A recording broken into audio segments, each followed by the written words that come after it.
say, I hate when you have to ask for money from my dad.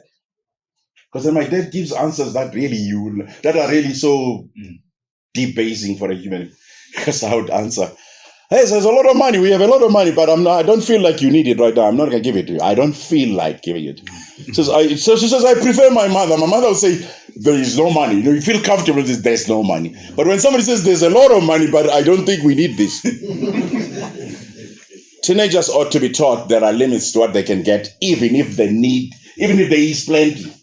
Because there is a discipline of life that says someday you will need it when you can't find it. Someday you just have to do with less, even though you could have more. So the environment we create is that of chance. I'm black, if you haven't noticed. Do you know that we believe too much in chance? Things could turn out better, but we're not planning for better. Teenagers in an uncertain environment are on their own. What am I asking you to do? Go back to your household. Check how you relate to the teenagers.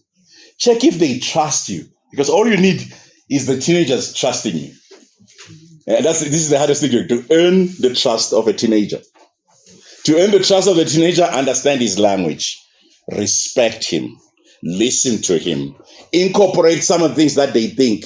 Don't pass judgment. Have you ever seen when you say, what you say is just crazy? And then you use the right that you are a parent. Now, my sister who is coordinating here, I don't know where am I with time. So I'm about to stop, by the way, and have a discussion. But my sister's coordinating. I said to her, we are, and this is an important point, we are parent by office, but we are ordinary human beings. By design, we're just as human as they are, as vulnerable as they are, but we have an office of being a parent. Some children respect the office of a parent, but they find the parent that they have to relate to unrelatable. Let me ask you, you familiar with this language that this is my house? You'll do what I'm saying? That's the weakest statement I've ever. Oh, it's 25 minutes that I've used or that was coming. Left. Oh, great, ma'am. See, I must watch you. Just keep leaving those things every 10 minutes. It's 25, so I've got to use 15 in discussion. But be that as may, what I'm saying is, this is my house. You can't say that unless you are threatened. I am your wife. Why must you tell us? We knew you married. We were there at the wedding. We saw this and we took some pictures. We even have pictures of our own of the wedding. But you're telling us, I'm your wife. You threatened in that. I'm your husband, Why must you emphasize it? You don't tell things that are obvious. I'm wearing a jacket, guys. Everybody who's watching, this is a jacket. So I can't tell you, this is a jacket. Why would I say that? I'm trying to allude to something here. Be careful of insecurities. Be careful of the things that really destabilize you very easily. I told you my daughter gave birth to twins. The twins are coming to me, fraternal twins. Now they're coming to the boss. They already have my idea how to do that. Now my son said that, I was telling Mrs. Thabe, my son says, you guys have a second chance to be parents again. Don't mess up this time. Just get it right this time. Guess what though? If by God's grace the kids come to me, I'll do it far better than I've done it before. And I'll tell you the one thing that's very different now than it was then. I'm too stable in what I believe. I'm not growing up with them. They coming to me and I know exactly what I'm trying to do. And I know where I'm standing and I stand firm. Have you ever seen sometimes when your children ask you for something, you start feeling sorry for them? Yeah. And then when you feel sorry, you then revise what you said. Guess what? They found you. Next time they will use exactly the tactic that worked. And they knew the parent that they must wind up. Most of the time they wind up the mother. And then the mother winds up the father. Because the father is sympathetic to the mother. The father agrees. But he doesn't really agree. It's because the wife asked for it. So they swing up that. By the way, the other way around is also true. There are fathers who give in very easily. I have met families where the mother is the one who's disciplined and holding. The husband just gives in. Now let me say something about fathers, because I know what I'm talking about here in this case. Is fathers substitute their absence of emotion by giving things. things can never be substitute for emotional presence. Never. But it is easier to give things than to give of yourself. It is easier to give things than to give time. Teenagers need time. They need engagement. They need understanding what happened to them. And they need an acute and observant person. Now, I was talking to my elder there. I was telling him that if you broke a leg and you're working with men only, they never notice you broke a leg. Someday when you pull your thing, they say, "Oh, you broke a leg. It happened 6 months ago. Didn't you see that I'm limping now? I don't walk the same way." No, men haven't noticed. Limp on the first day and you work with women. You're not walking properly today. What happened?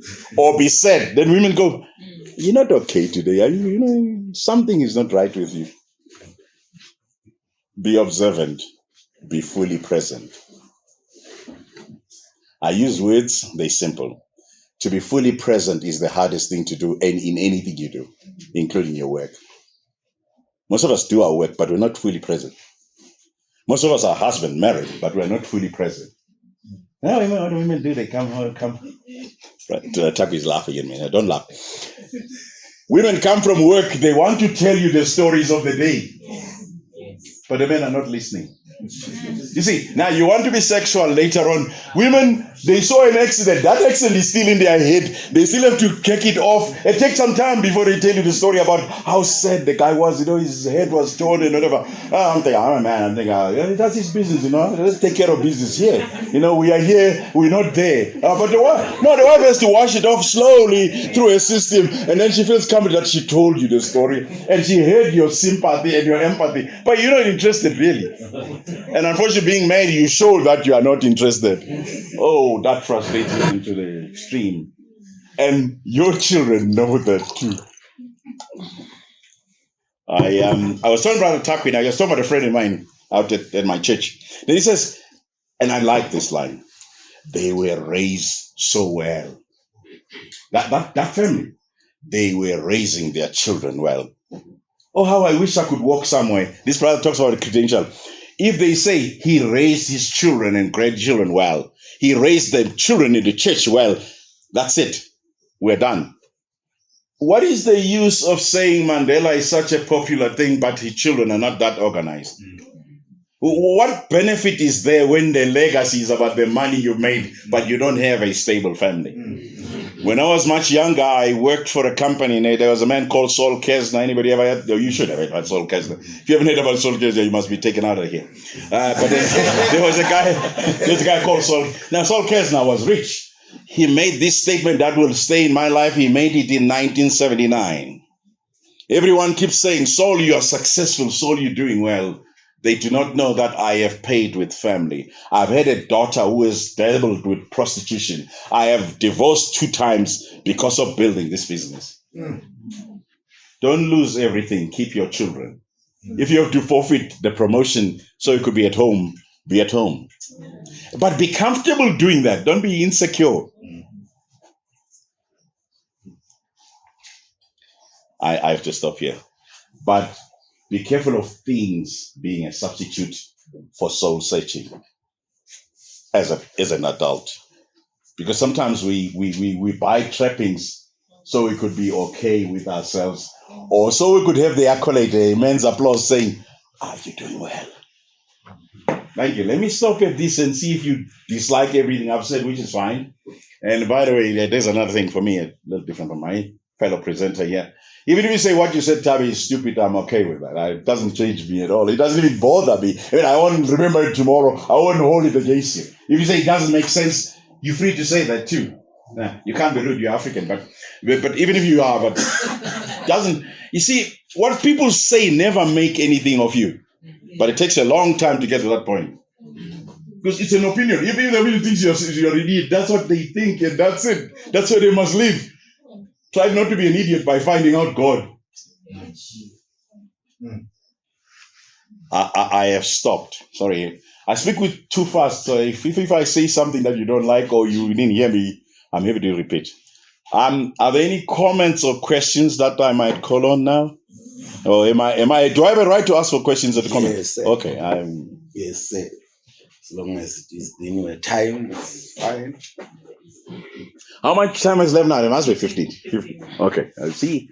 I'm on time here. Yeah,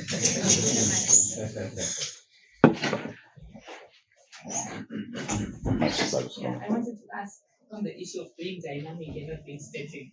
So I'm thinking myself, I need help because in this world, isn't there a danger maybe of saying, I'm saying, isn't there a danger of being dynamic in the Christian perspective where you can end up losing the principles trying to be dynamic? Because from a Christian perspective, I think this dynamic aspect is not so, it doesn't have more positives than the negatives are more. So how then do you make sure that you don't lose principles by trying to be dynamic? Especially us, me and my husband being from Zimbabwe, and some of the things that are happening in South Africa, the different world, different countries, different cultures. How then do you become dynamic, but at the same time without losing it? Right? Yeah. There was a young man in Edenvale Church. He came from Zimbabwe. He left the church and sent it because they had a female elder.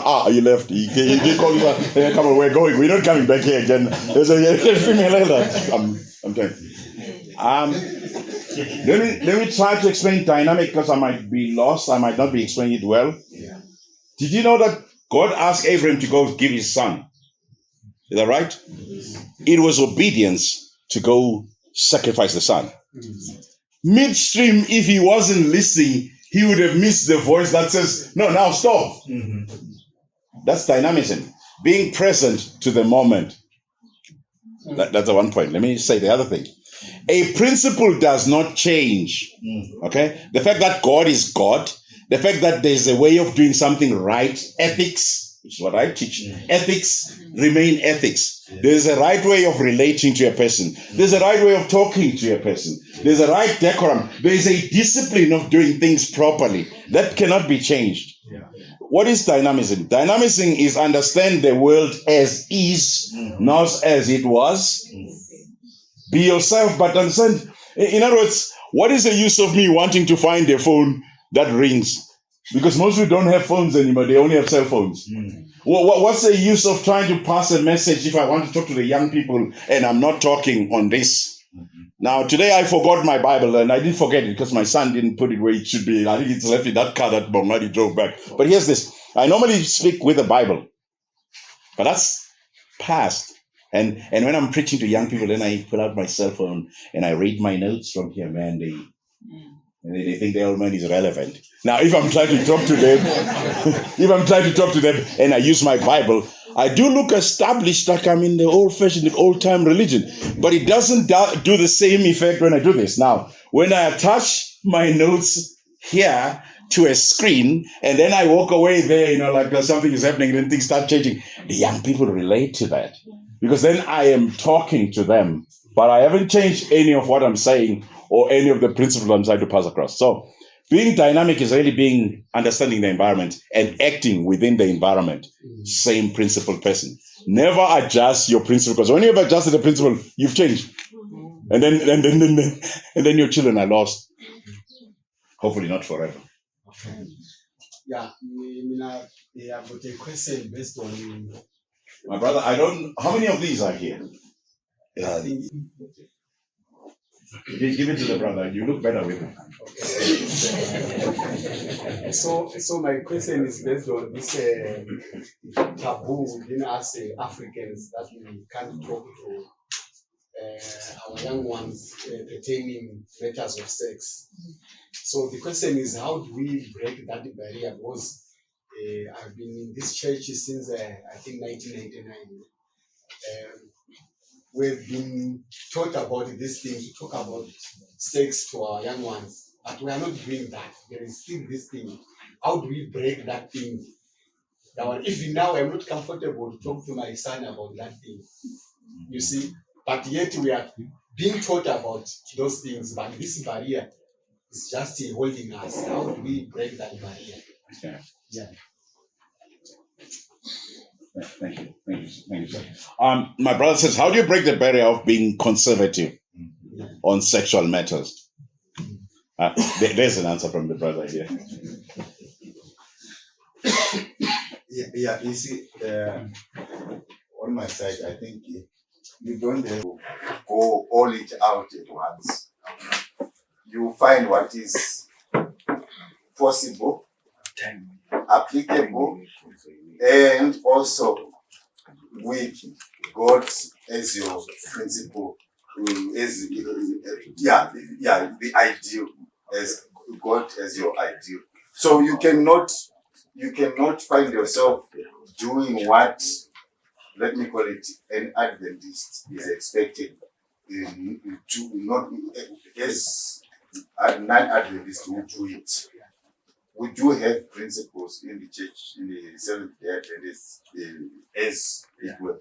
And we've got books written. For example, let me quote Ellen White's message. Be that as it may. But what I'm saying, my brother, be real. Yeah. That's really the answer. And that's what's missing.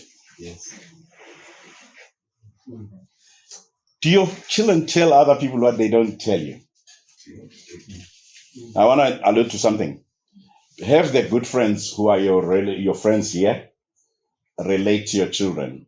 Sometimes it is easier for a teenager to pour out their hearts to another parent where there's no conflict of interest. You familiar with the term? Mm-hmm. Between you and your children, there's a conflict of interest. In fact, who talks to their children nicely? I like this couple. I don't know what their name. I've forgotten their name, but she keeps looking at him because there are things that she's telling him that you see on this one. You really let the ball down. You drop the ball. So I keep hearing this. I'm listening. So this is mine. Okay. She keeps like you see. But anyway, be that as it may. It's fair. But anyway, here's the problem, though. I'm finished with time, so this lady says there's 2 minutes left. But be that as it may, the issue at question here is be careful of what you communicate without communicating. Your teenagers don't follow what you tell them; they follow what you do. By the way, your children know the things that matter in your family and the things that don't matter. Yes. I'm going to say something that many of you will not believe, but it's a fact. Did you know that God doesn't matter as much to most of us? What we tell each other is what we tell each other. But for many of us, God does not matter as much. How do I know this? When things come to where they are challenging to choose God or something else, we choose something else. If you had 3,000 rand and your daughter was sick like unto death, and it was the last 3,000 rand that had been earmarked for tithe, where would you take it? This group, most of you, will take it to the doctor. Those who believe God will take it to God, and then God takes care of the daughter. But that's matured faith. And if you did that, your children would never forget that. But if you send it to the doctor, everybody, even Tom, Dick, and Harry does that. Even the beginners, the infant Christians do that too.